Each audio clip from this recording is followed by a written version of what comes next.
Bom dia, nono. Hoje vamos começar a nossa aula com Ei, psiu, te desejo um lindo dia hoje, tá? Que você possa inspirar outras pessoas com a sua luz pessoal e tamanha dedicação em fazer as coisas da melhor maneira possível.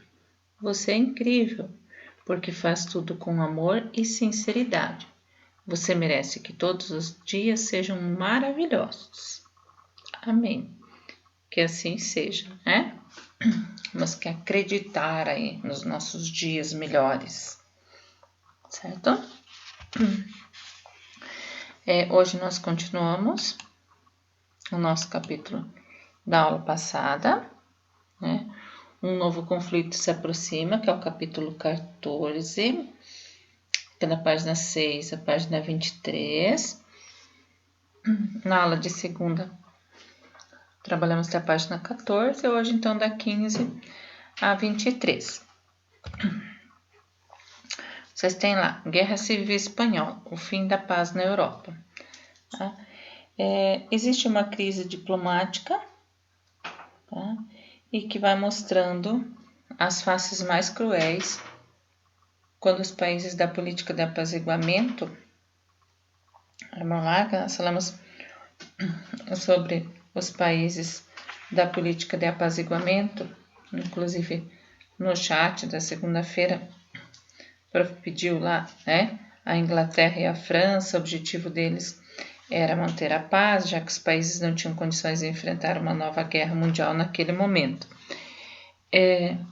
Optaram em não socorrer o governo espanhol, que tinha sido eleito democraticamente, das forças fascistas que estavam tentando tomar o poder na Espanha e estavam sendo apoiados pelos alemães e pelos italianos.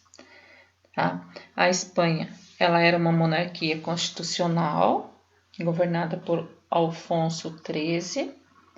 Então, se tem um rei, mas que governa seguindo uma constituição. E já tinham ocorrido vários episódios que estavam provocando descontentamento com esse rei, com essa monarquia. Houve a questão das regiões bem industrializadas, tá? Tanto o País Basco como a Catalunha, que não queriam mais o centralismo político em Madrid, a rebelião em Marrocos, que o governo não conseguiu conter, os sindicatos, o Partido Comunista e o movimento anarquista ganhavam cada vez mais o apoio da classe trabalhadora. Então, tudo isso vai gerando descontentamento. Né? Os efeitos da crise de 29, então, vão agravar ainda mais a situação. E aí, em 1931, o rei acaba abdicando do poder e a Assembleia dos Deputados, então, vai proclamar a República na Espanha. O primeiro governo republicano, ele vai começar com projetos bem audaciosos aí, bem ambiciosos, tá? Ele vai separar a igreja do Estado, ele vai implantar reforma agrária, reforma educacional, reforma trabalhista, a descentralização do Estado, traz um monte de novidades aí, tá? E aí, nas eleições, em 1936, existem dois políticos opostos que vão disputar o poder na Espanha republicana, a Frente Popular e a Falange. A Frente Popular, ela é composta de partidos de esquerda e liberais moderados que defendiam a necessidade de ampliar cada vez mais as reformas políticas e sociais. Já a Falange, ela era mais de inspiração fascista, ela tinha o apoio dos conservadores católicos, dos monarquistas, latifundiários e exigiam aí a instauração de um governo nos moldes fascistas para controlar essas reformas realizadas desde a proclamação da República que tinha acontecido em 1931. Tá? Então, dois grupos. Um que quer manter toda essa bagunça, segundo alguns aí, né? E os outros que querem acabar com essas novidades, com essas mudanças aí. A Vitória ficou com a Frente Popular, e aí a Falange acaba, né, se juntando aí, conseguindo cada vez mais militares para ela, né, mais setores militares, e começa a preparar para dar um golpe de Estado. E em julho de 36, então, Francisco Franco dá início a uma revolta contra o governo eleito. A movimentação das tropas fez com que em pouquinho tempo, em poucas horas, a Espanha tivesse dividida em duas regiões praticamente com o mesmo tamanho, né? E a capital não é tomada e se tem início a partir disso, então, aquilo que ficou conhecido como a Guerra Civil Espanhola, tá? A partir da divisão da Espanha. Os nacionalistas tinham apoio, foram apoiados pela Itália e pela Alemanha, enquanto os republicanos sofreram com essa política de apaziguamento da Inglaterra e da França. Ele não ajudou eles, então só a União Soviética acabou ajudando eles. Até a população em si, né, pega em armas e tal, no sentido de defender o governo que tinha eleito e além de outras pessoas, né, que acabam migrando para a Espanha a fim de combater esse fascismo, né, os nacionalistas. Para o Hitler, a Guerra Civil Espanhola era um cenário perfeito para testar as novas forças e táticas militares dele, né, como a aviação de guerra alemã, por exemplo. E ele passa a representar uma ameaça para o mundo todo quando ele ataca a cidade basca de Guernica e Luno, isso em abril de 37.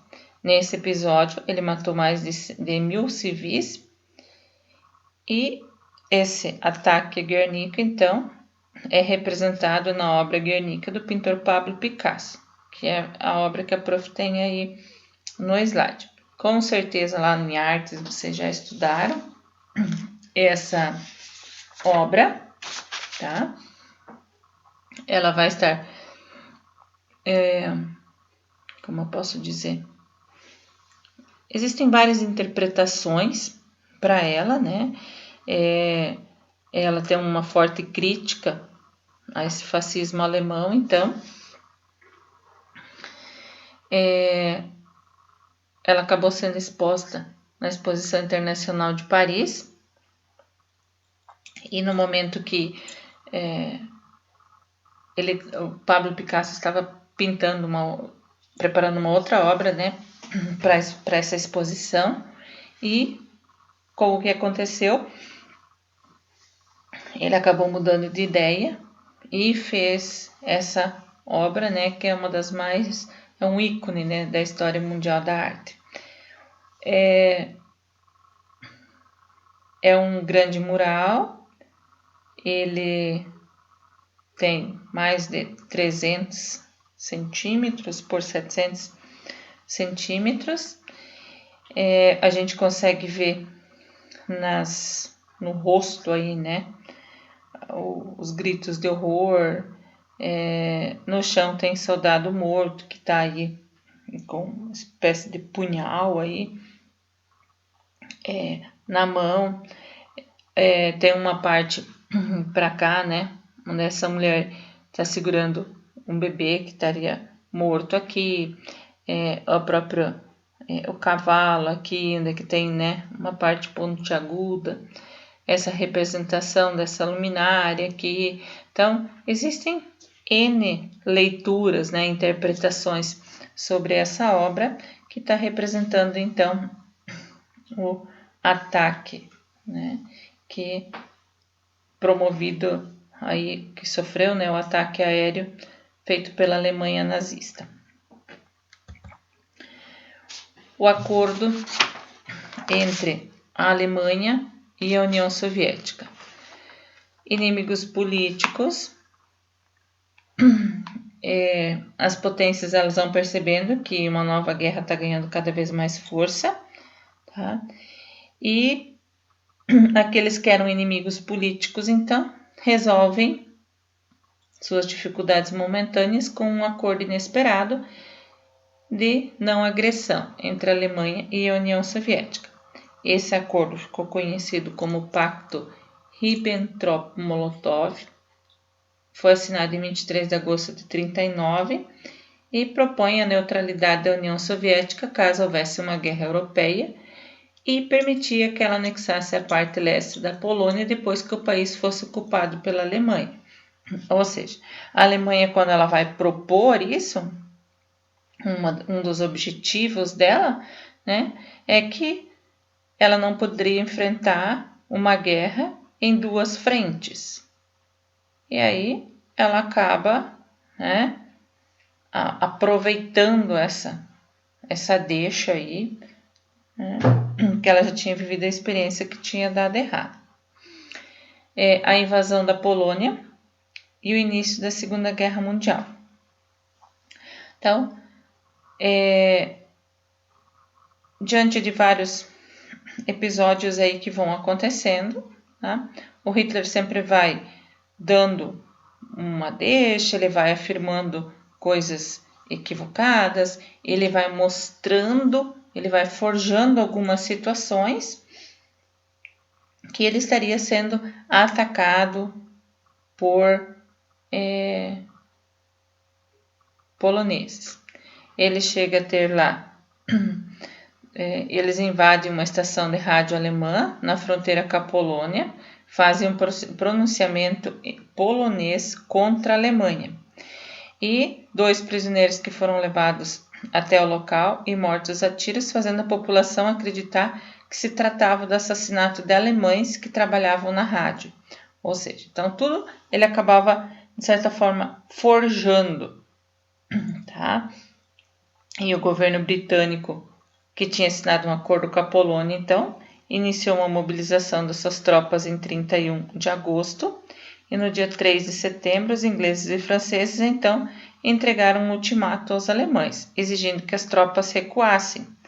E o governo alemão não acata isso e dessa forma tem início, então, aquilo que ficou conhecido como a Segunda Guerra Mundial. A campanha militar alemã para a ocupação da Polônia foi fulminante, muito rápida, revelando uma nova tática de guerra extremamente tecnológica, que é a Blitzkrieg, tá? Ou seja, a guerra relâmpago. Essa guerra relâmpago, ela seria o quê? Uma tática de guerra bem inovadora, com muita tecnologia, e nela faz-se ataques rápidos e de surpresa, a fim de evitar a organização e a defesa do inimigo. Então, por isso, guerra relâmpago. Tá? A Alemanha já está bem estruturada aí, já, né? Na aula da segunda-feira, a prof já falou para vocês da forma como ele vai forjando algumas situações. Agora ele já está melhor preparado ainda, treinou, digamos assim, entre aspas, no episódio, no ataque da cidade de Guernica, né, no norte da Espanha. E agora ele aproveita a situação, né? O livro ainda vai trazer outros lá conflitos que acabaram se tornando causas para a Segunda Guerra Mundial, mas a prof acabou nem focando isso, nem mencionando isso, mas vocês podem dar uma olhadinha lá, tá? De episódios que vão acontecendo desde 1931 até chegar em 1939. Atividades: reler o capítulo, exercício 5, você é o historiador, atividades 4 a 7 e para postar no AVA, vocês fotografem lá a página 22 e postem os exercícios da página 22, que vai estar falando sobre a obra que a